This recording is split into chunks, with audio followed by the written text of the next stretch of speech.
Hello दोस्तों, आपका अपना यूट्यूब चैनल एसएस एकेडमी में आपका स्वागत है। इस वीडियो में आपको मैं नंबर सिस्टम के बारे में बताऊंगा। नंबर सिस्टम में जानने से पहले हमें नंबर और डिजिट के बारे में जानकारी होनी चाहिए। डिजिट क्या क्या होता है, तो डिजिट 0 से लेकर के 9 तक जो है वो आपको डिजिट होता है। 0 1 2 3 4 5 6 7 8 और 9 ये है। ये आपका 10 जो है ये आपका डिजिट है। और इन्हीं डिजिट की सहायता से हम क्या करते हैं, इन्हीं डिजिट की सहायता से हम नंबर का फॉर्मेशन करते हैं। ठीक है, और वो नंबर को अलग अलग फॉर्म में हम लिखते हैं। तो वही आपका क्या हुआ, नंबर सिस्टम हुआ। तो ये आपका क्या हुआ, डिजिट हुआ। ठीक है, ये आपका डिजिट हो गया। और इस डिजिट से क्या करते हैं, नंबर बनाते हैं। ये आपका क्या हुआ, नंबर हुआ। नंबर में क्या करना है, नंबर में हमें प्लेस वैल्यू और फेस वैल्यू की भी जानकारी होनी चाहिए। जब हम जीरो लेवल से सारा चीज पढ़ रहे हैं तो हमें इसमें प्लेस वैल्यू और फेस वैल्यू की भी जानकारी होनी चाहिए कि प्लेस वैल्यू क्या होता है, फेस वैल्यू क्या होता है। ठीक है, यानी कि प्लेस वैल्यू को बोलते हैं हम लोग स्थानीय मान, और फेस वैल्यू को बोलते हैं जातीय मान। स्थानीय मान और जातीय मान, प्लेस वैल्यू को बोलते हैं स्थानीय मान और फेस वैल्यू को बोलते हैं जातीय मान। तो पहले क्या पढ़े, मैंने डिजिट पढ़ा, कौन कौन सा डिजिट होता है, फिर क्या पढ़ा, नंबर पढ़ा, फिर नंबर में क्या है, प्लेस वैल्यू और फेस वैल्यू, यानी कि स्थानीय मान और जातीय मान के बारे में चर्चा करेंगे। तो प्लेस वैल्यू जैसे यही सेम नंबर है 54062, इसमें अगर पूछा जाए ये 4 का प्लेस वैल्यू क्या है, यानी कि स्थानीय मान क्या है। ठीक है, तो यहाँ क्या करेंगे, यहाँ से काउंट करेंगे इकाई, दहाई, सैकड़ा, हजार, यानी कि ये जो है हजारवें भाग पे है। ठीक है, हजारवें स्थान पे है, यानी कि 1000 प्लेस पे है। 1000 प्लेस पे है। इसको हम लिखेंगे कैसे, तो यहाँ पर डिजिट क्या है, कौन सा डिजिट है, तो 4 है। कौन सा प्लेस है, तो 1000 प्लेस पे है। इसको हमें रिप्रेजेंट करना होगा, तो हम क्या करेंगे, ऐसे रिप्रेजेंट करेंगे, यानी कि 4 पर 3 को 0 लिख देंगे। ये हमारा 4000 जो है वो इसका स्थानीय मान है, यानी कि प्लेस वैल्यू है। ठीक है, और अगर इसी का अगर हमें फेस वैल्यू पूछा जाए, ठीक है, तो फेस मतलब क्या होता है, चेहरा होता है। ठीक, तो 4 का इस बॉक्स में क्या है, 4 है, यानी कि फेस वैल्यू क्या होगा, 4 ही होगा। ठीक है, फेस वैल्यू क्या होगा, 4 होगा, लेकिन प्लेस वैल्यू क्या होगा, 4000 होगा। अब अगर प्रश्न आता है कि 9 अंकों 5 अंकों की सबसे बड़ी संख्या, ठीक है, 5 अंकों की सबसे बड़ी संख्या, तो अगर एक अंकों की सबसे बड़ी संख्या बोला जाए तो 9 होगा। 1 डिजिट ग्रेटेस्ट नंबर 1 डिजिट का क्या होगा, 9 होगा। और स्मॉलेस्ट पूछा जाए 1 डिजिट तो 1 होता है। ठीक है, तो अगर पूछा जाए कि 3 अंकों वाली सबसे बड़ी संख्या है तो 3 9, और 3 अंकों वाली सबसे छोटी संख्या तो 100 होगा। इसका डिफरेंस पूछा जाए तो क्या होगा, 899, इसका अंतर हो जाएगा। यानी कैसे हुआ, 3 अंकों की सबसे बड़ी संख्या क्या है, 999 है, और 3 अंकों की सबसे छोटी संख्या क्या है, 100 है। ठीक है, तो इनका डिफरेंस पूछा जाए तो 899 होगा। ये सब क्या है, छोटा सा बेसिक सा मैं बता रहा हूँ। ठीक है, अब इसके आगे क्या करना है, क्योंकि नंबर सिस्टम पढ़े थे जब 0 से डिजिट, जब मैंने शुरू किया डिजिट से, तो उसमें प्लेस वैल्यू, फेस वैल्यू, ठीक है, ये सब की चर्चा अगर हो जाए तो बेटर रहेगा, ताकि अगर कहीं कंफ्यूजन हो कि नहीं हो तो वो क्लियर हो जाए। ठीक है, तो स्थानीय मान, जातीय मान हो गया, डिफरेंस हो गया। अब इसके बाद में बात करता हूं कि रियल नंबर और इमेजिनरी नंबर। इससे पहले मैं चर्चा कर देता हूं कि कौन कौन सा सिस्टम है, नंबर सिस्टम में कौन कौन सा सिस्टम है उसके बारे में चर्चा कर देते हैं। फिर कौन कौन सा नंबर है उसको चर्चा करेंगे। नंबर सिस्टम में क्या क्या है, डेसिमल है, बाइनरी है, ऑक्टा है और हेक्सा है। ये आपको 4 नंबर सिस्टम है। सब क्या है, नंबर सिस्टम लगा हुआ है, यानी कि डेसिमल दशमलव पत्ती, बाइनरी द्विआधारी पत्ती, द्विधारी पत्ती बोलते हैं, इसको बोलते हैं दशमलव, इसको बोलते हैं द्विधारी, धारी, ठीक है, बाइनरी, ऑक्टा और हेक्सा। लेकिन हमें इसमें से डेसिमल सिस्टम ही पढ़ना है। तो डेसिमल सिस्टम पढ़ने से पहले क्या करेंगे, हम नंबर के बारे में, नंबर कितने होते हैं, क्लासिफिकेशन ऑफ नंबर कर देते हैं। तो नंबर, क्लासिफिकेशन ऑफ नंबर के बारे में करते हैं चर्चा। Classification of number, classification of number यानी कि संख्याओं का वर्गीकरण। इसमें आता है आपको कॉम्प्लेक्स नंबर, कॉम्प्लेक्स नंबर, ठीक है, सम्मिश्र संख्या, कॉम्प्लेक्स यानी कि सम्मिश्र संख्या। तो सम्मिश्र संख्या के अंतर्गत आता है आपको, इसमें आपको आता है रियल नंबर और इमेजिनरी नंबर, रियल नंबर और इमेजिनरी नंबर, ठीक है, यानी कि काल्पनिक संख्या, वास्तविक संख्या, वास्तविक संख्या और काल्पनिक संख्या, ठीक है। ये आता है इसमें कॉम्प्लेक्स नंबर में, सम्मिश्र संख्या के अंतर्गत आता है आपको वास्तविक संख्या और काल्पनिक संख्या।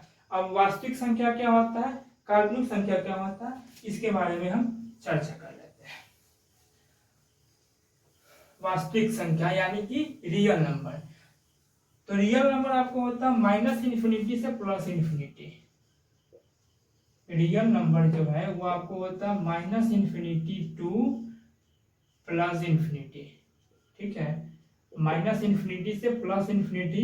इसको ऐसे लिखा, minus infinity dot dot minus 4 minus 3 minus 2 minus 1 0 1 2 3 4 plus infinity, ठीक है। तो रियल नंबर जो होता है वो आपको माइनस इन्फिनिटी से प्लस इन्फिनिटी तक।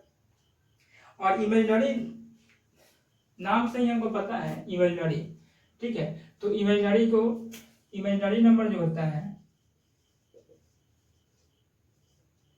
नरी यानी कि काल्पनिक, काल्पनिक संख्या, तो वैसी संख्या जिसको हम पूरा पूरा डिफाइन ना कर सके, जिसको हम पूरी तरह से रिप्रेजेंट यानी रिप्रेजेंट दिखा ना सके या ज्ञात नहीं कर सके, ठीक है, तो वो आपको क्या होगा, आपको real number, sorry imaginary number होगा, यानी कि काल्पनिक संख्या होगा। जैसे यहाँ पे अगर हम बात करें √-1 का या √-2 का, ठीक है, तो इसका क्या कोई एग्जैक्ट वैल्यू निकलेगा, नहीं निकलेगा। लेकिन यही अगर √4 लिखे तो √4 का वैल्यू 2 होता है, √9 लिखे तो √9 का वैल्यू क्या होता है, 3 होता है। तो ये आपको रियल नंबर है, ये आपका क्या है, ये रियल नंबर है, यानी कि वास्तविक संख्या है। लेकिन ये जो है √-1 √-2 क्या है, वो आपको काल्पनिक संख्या है, वास्तविक संख्या नहीं है। अब बात करते हैं कि काल्पनिक संख्या कैसे हम लिखते हैं, रिप्रेजेंट करते हैं इसको। जैसे i² इक्वल टू 1 कर दिए, -1 कर दिए, i² इक्वल टू -1 यानी कि i इक्वल टू √1 वही बात मैं यहाँ पे हुआ, ठीक है। इसको जैसे 2 - i और 2 + i, इसका अगर कंजुगेट बोला जाए, कंजुगेट यानी कि इसको हम बोलते हैं, कंजुगेट का हिंदी होता है आपको संयुग्मी। क्या होता है, संयुग्मी। तो 2 - i और 2 + i का संयुग्मी क्या होगा, ठीक है। तो 2 - i और 2 + i, इसको मल्टीप्लाई में हम गुना कर देते हैं, a² - b², तो 4 - i², ठीक है। 4 - i² इक्वल टू क्या होगा, 4 - i² इक्वल टू 1, क्योंकि यहाँ पे लिखा हुआ है i इक्वल टू -1, ठीक है। i² का वैल्यू क्या है, i² का वैल्यू यहाँ -1 है, ठीक है। तो यहाँ पे हम क्या कर दें, i² का वैल्यू क्या है, -1 है। तो इसका अगर कंजुगेट पूछा जाए 2 - 1, 2 - i और 2 + i का अगर कंजुगेट पूछा जाए और i² बराबर -1 हो, i² का वैल्यू -1 हो, तो कंजुगेट क्या होगा, 4 - -1 यानी कि इसका कंजुगेट क्या होगा, 5 होगा। वैसे ही अगर बात करें, इसको बिठा देते हैं, 3 + 2y का कंजुगेट, कंजुगेट मतलब क्या होता है, सम्मिश्र, यानी कि उसी के जैसा। उसको किससे जो है ना ये करें कि उसका कुछ रिजल्ट है, कंजुगेट यानी कि सम्मिश्र, तो 3 - 2y।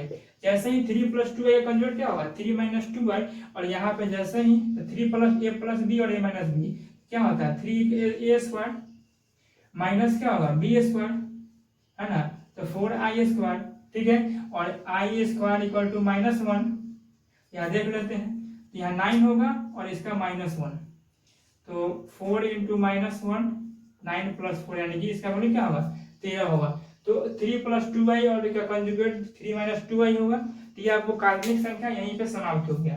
i² = -1, यानी कि जो रूट में हो, माइनस में हो, रूट में हो और माइनस में हो, जिसको पूरा पूरा हम नहीं निकाल सकते हैं, अंडर रूट से, रूट से बाहर हम नहीं कर सकते हैं, उसको हम बोलेंगे हम काल्पनिक संख्या। सिंपल से है, रूट से हम जिस नंबर को बाहर नहीं निकाल सकते हैं पूरा तरह से, वो हो गया आपको काल्पनिक संख्या। और जिसको रूट से हम बाहर निकाल सकते हैं, जैसे √4 हो गया, √9 हो गया, √16 हो गया, ये सब क्या है आपको, और फिर आपको क्या है √2 है, इसको हम 1.414 ये करते हैं। ये निगेटिव में नहीं है, लेकिन यही अगर निगेटिव रहता तो हम ये नहीं निकाल पाते, ठीक है। तो ये हो गया आपको काल्पनिक संख्या, यानी कि उसके बारे में हम कल्पना कर रहे हैं, ठीक है। यहाँ पे आपको काल्पनिक संख्या का साथ यहीं तक था, इसके आगे काल्पनिक संख्या साथ नहीं देगी। और हमें लेके चलना है वास्तविक संख्या, यानी कि रियल नंबर। रियल नंबर क्या क्या क्या होता है, -∞ से +∞ तक होता है रियल नंबर। अब रियल नंबर को हम 2 भाग में बांटते हैं। कितने भाग बांटते हैं 2 भाग में।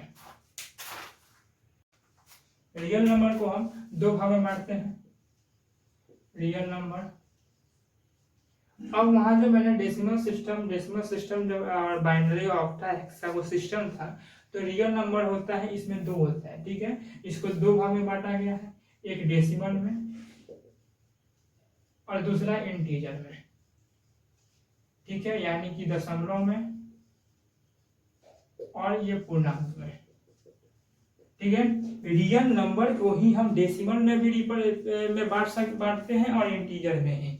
रियल नंबर क्या होता है, -∞ से +∞ तक की जो संख्या होती है उसे हम रियल नंबर, तो वही -∞ से +∞ तक जो है ये आपको आ जाता है यहाँ पे इंटीजर में, ठीक है, यानी कि पूर्णांक में आ जाता है। और दशमलव में क्या होता है, जैसे 0.3433, 0.9 या 0.14326, ये सब क्या है आपको दशमलव है, दशमलव, ठीक है, दशमलव संख्या है, नंबर है, डेसिमल नंबर है, ठीक है। अब इसमें हम बात करते हैं, अब इस इंटीजर पार्ट को हम साइड कर देते हैं, उसको मैं बाद में चर्चा करूंगा, पहले पार्ट बाय पार्ट करके मैंने चर्चा कर रहा हूँ, डिस्कशन कर रहा हूँ। यहाँ पे डेसिमल यानी कि दशमलव, अब दशमलव का भी हम वर्गीकरण करते हैं, दशमलव का भी क्लासिफिकेशन करेंगे, डेसिमल नंबर का भी हम क्लासिफिकेशन करेंगे। जैसे अभी तक हमने कॉम्प्लेक्स नंबर का क्लासिफिकेशन किया हूँ रियल नंबर इमेजिनरी में, अभी रियल नंबर का डेसिमल और इंटीजर में, वैसे ही अब हम डेसिमल का भी क्लासिफिकेशन करेंगे। डेसिमल का क्लासिफिकेशन करेंगे 2 भाग में। अब इसमें कौन कौन सा होगा, तो इसमें हम टर्मिनेटिंग और नॉन टर्मिनेटिंग ये 2 भाग में हम इसको बांट देते हैं। टर्मिनेटिंग को भी हम रिकरिंग भी बोलते हैं, और इसको नॉन रिकरिंग बोलते हैं। टर्मिनेटिंग को ही रिकरिंग भी बोलते हैं और नॉन टर्मिनेटिंग को हम रिकरिंग बोलते हैं। टर्मिनेटिंग क्या होता है, जिसको हम वापस से टर्मिनेट कर सकते हैं, यानी कि अगर डेसिमल में कोई नंबर है 0.33, ठीक है, ये रिपीट हो रहा है, यानी कि 3333 वापस आता जा रहा है, तो इसको हम टर्मिनेट कैसे करते हैं, जैसे इसको हम क्या कर सकते हैं 0.3 के ऊपर बार लगा सकते हैं, जिसको बोलते हैं रेकरिंग बोलते हैं, लगा दिए रेकरिंग यहाँ पे। तो इसको अगर वापस टर्मिनेट करना है तो हम क्या करेंगे, डेसिमल यहाँ जो रेकरिंग होता है इसको हटाते हैं तो 3 के नीचे 9 आ जाता है, ठीक है। ये रेकरिंग जैसे हटाते हैं तो इसके नीचे में 9 आता है। अगर यहाँ पे 3 4 के ऊपर अगर रेकरिंग होगा तो जैसे 3 4 हटाएंगे तो यहाँ पर 9 आ जाएगा, यानी कि एक नंबर के एक डिजिट के ऊपर अगर रेकरिंग है तो 1 9 नीचे आ गया। इसको अगर वापस से अगर छोटा कर दे तो 1/3 आ गया, ठीक है। और फिर अगर इसको डेसिमल बनाना है तो फिर 0.33 आ जाएगा, यानी कि ये टर्मिनेट हो रहा है, ठीक है, यहाँ से शुरू हुआ और फिर गोल गोल घूमते हुए फिर वहीं पे आ गया, यानी कि इसको हम वापस से उसी बिंदु पर उसी जगह पे हम ला दिए। जैसे ये सर्कल जो है ना, सर्कल यहाँ से चलना शुरू किए, चलते चलते फिर वापस यहीं पे आ गया, यानी कि ये टर्मिनेटिंग है, टर्मिनेट हो गया। ठीक है, और एक होता है आपको नॉन टर्मिनेटिंग या नॉन रिकरिंग। इसमें क्या होता है, इसमें टर्मिनेट नहीं होता, इसमें वापस वो टर्मिनेट नहीं होता है। जैसे यहाँ पे एग्जाम्पल लिखे हम 0.1256732 ये क्या है, ये रिपीट नहीं कर रहा है, इसको हम वापस नहीं ला सकते हैं। और इसको हम फ्रैक्शन में डालेंगे तो क्या करेंगे, 1256734 बाई 1234567 इतना हुआ। इसको वापस हम काटेंगे, लेकिन यही फॉर्म में नहीं आएगा।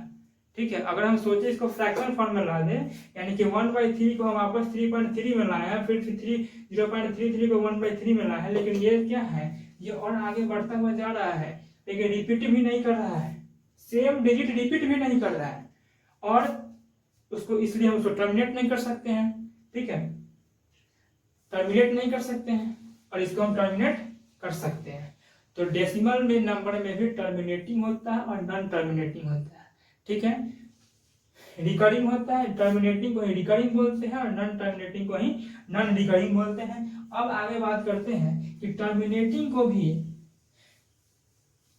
जैसे देखिए यहाँ पे टर्मिनेटिंग नंबर में ही आता है आपको टर्मिनेटिंग। ये जो रेशनल नंबर होता है, रेशनल नंबर, इसको हम क्या बोलते हैं, परिमेय संख्या। परिमेय संख्या यानी कि टर्मिनेटिंग नंबर जो है वो परिमेय संख्या भी होता है। टर्मिनेटिंग नंबर क्या होता है, वो परिमेय संख्या भी होता है टर्मिनेटिंग नंबर। यानी कि हम इसको ऐसा लिख सकते हैं, terminating repeating equal to P/Q। P/Q क्या होता है, परिमेय संख्या। यहाँ पे एक Q equal not equal to 0, यहाँ पे एक कंडीशन लगा हुआ है कि Q जो है वो नॉट इक्वल टू 0, यानी कि rational number any number that can be repeated in P/Q form. Any number that can be